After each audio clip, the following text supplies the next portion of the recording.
안녕하세요. 깊이 있는 지식과 통찰을 나누는 시간입니다. 예로부터 우리 선조들은 삶의 중요한 길목에서 하늘의 뜻을 묻고 운명의 흐름을 읽고자 했습니다.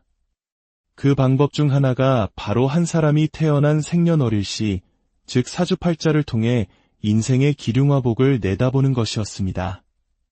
오늘 우리는 한 인물의 사주를 통해 그의 삶에 담긴 운명의 기운과 앞으로 펼쳐질 미래를 전통적인 지혜의 눈으로 들여다보는 시간을 갖고자 합니다. 저희 이야기에 귀 기울여 주시는 여러분의 구독과 좋아요는 더 좋은 콘텐츠를 만드는 데 큰 힘이 됩니다. 여러분의 삶에 늘 좋은 기운이 함께하기를 기원하며 오늘의 이야기를 시작하겠습니다. 1969년 기유년, 흙의 기운을 품은 달개 해에 태어난 한 남자가 있습니다. 생일은 6월 2일. 올해로 57세가 된 이 남자의 사주를 통해 과연 어떤 인생의 그림이 펼쳐질까요? 신점의 영험함으로 미래를 내다보는 무속인의 입에서 나지막한 탄식이 흘러나옵니다. 사주를 깊이 들여다볼수록 무언가 복잡하게 얽힌 운명의 실타래가 보이는 듯합니다. 이 사람의 운세는 마치 순탄하게 뻗어나가던 길이 갑자기 끊어지고 다시 길을 내어 나아가려 하면 또다시 장애물을 만나는 형국입니다. 가던 길을 멈추고 계획했던 일들이 중단되며 먼지를 털고 다시 일어서려 해도 보이지 않는 힘에 의해 날개가 꺾이는 일이 반복되는 삶입니다. 사주 자체에는 분명 한 번은 세상에 자신의 이름을 알리고 큰 빛을 발할 기운이 서려 있습니다. 하지만 닭띠 특유의 예민함과 스스로의 꾀에 스스로가 넘어가는 기질이 발목을 잡습니다. 주변 사람들과의 관계를 신중히 정리해야 하며 시끄럽고 복잡한 구설수에 휘말릴 가능성이 매우 높습니다. 마치 감옥에 갇힌 듯 그가 가진 뛰어난 재주와 기술, 내면의 품은 잠재력은 밖으로 온전히 분출되지 못하고 안에서만 맴돌고 있습니다. 이로 인해 세상으로부터 받아야 할 마땅한 환호와 대우를 받지 못하고 오히려 박탈감을 느끼게 될 운명입니다. 특히 올해와 내년의 운기는 다시 깊은 잠에 빠지는 형국으로 사람과의 충돌과 마찰을 각별히 조심해야 합니다. 특히 말을 조심하고 또 조심해야 합니다. 자칫 잘못하면 가지고 있던 것마저 깨지고 빼앗길 수 있으며 힘들게 얻은 자리 또한 위태로워질 수 있습니다.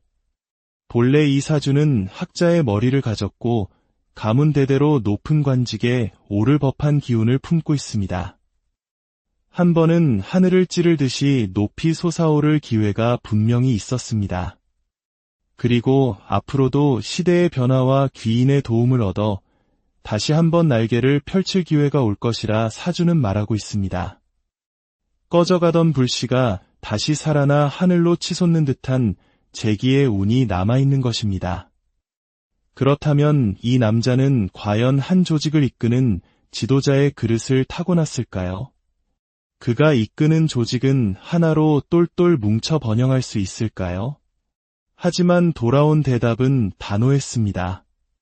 사람에게는 누구나 자신에게 맞는 때와 시가 있는 법입니다. 안타깝게도 이 닭띠 남성은 인생에 가장 좋았던 황금 같은 운의 시기를 이미 지나쳐버렸습니다. 지금 무언가를 다시 시작하려 해도 사주의 기운과 해운이 받쳐주지 않아 힘에 부치는 형국입니다.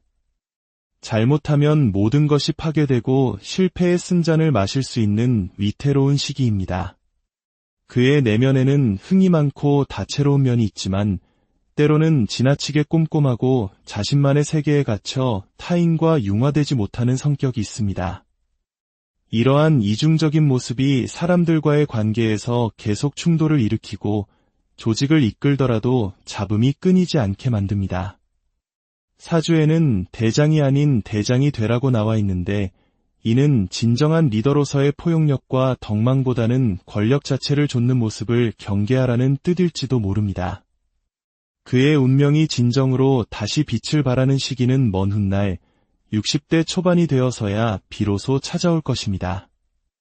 57세, 58세, 59세를 지나 60세, 61세, 62세가 되어서야 사주에 주어진 본래의 흐름대로 명예를 되찾고 안정된 삶을 누릴 수 있게 됩니다. 지금은 인생의 브레이크가 걸린 시기, 잠시 쉬어가야 하는 공백기일 뿐입니다. 지난 몇 년간, 그리고 올해까지는 몸이 아프거나 마음고생이 심했을 수 있습니다. 특히 이 사주는 태어날 때부터 큰 죽을 고비를 한 번 넘겼을 가능성이 있으며 이로 인해 몸에 흉터나 표식이 있을 수 있습니다. 앞으로도 사고나 골절 같은 신체적 고통을 조심해야 하며 가정 내에 자식으로 인한 근심이 생길 수 있으니 각별한 주의가 필요합니다. 운이 좋지 않을 때는 몸을 낮추고 주변을 살피는 지혜가 필요합니다. 내가 하는 말이 모두 옳고 바른 말이라 할지라도 마른 스펀지가 물을 빨아들이지 못하듯 주변에서 받아들이지 않으면 그 또한 시비와 구설의 원인이 될 뿐입니다.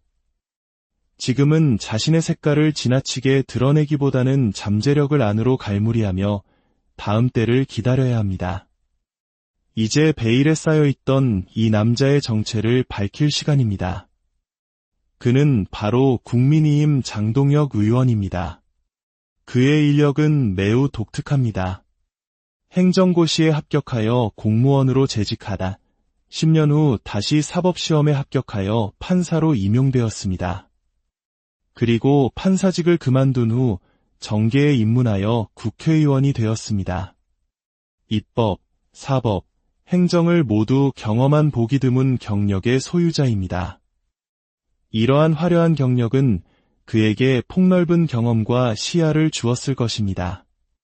하지만 사주명리학의 관점에서는 이를 혼밥, 즉 여러 가지가 섞여 본연의 깊이를 잃은 기운으로 해석합니다.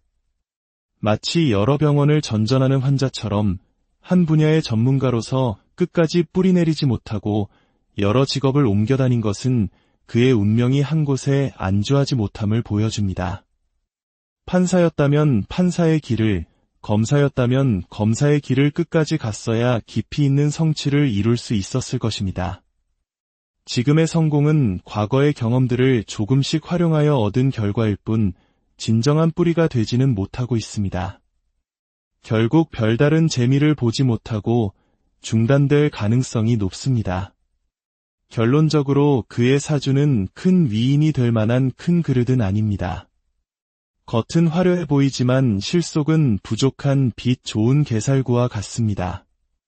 머리는 명석하지만 깊은 학자의 지혜나 세상을 꿰뚫는 통찰력까지 갖추지는 못했습니다. 마치 넓은 바다로 나아가 큰 고기가 되기보다는 자신에게 주어진 연못 안에서 적당히 살아가는 운명과 같습니다.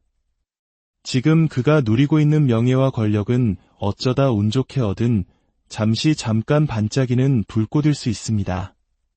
그 불꽃이 꺼지고 나면 그 끝은 결코 좋지 않을 것이라 사주는 경고하고 있습니다.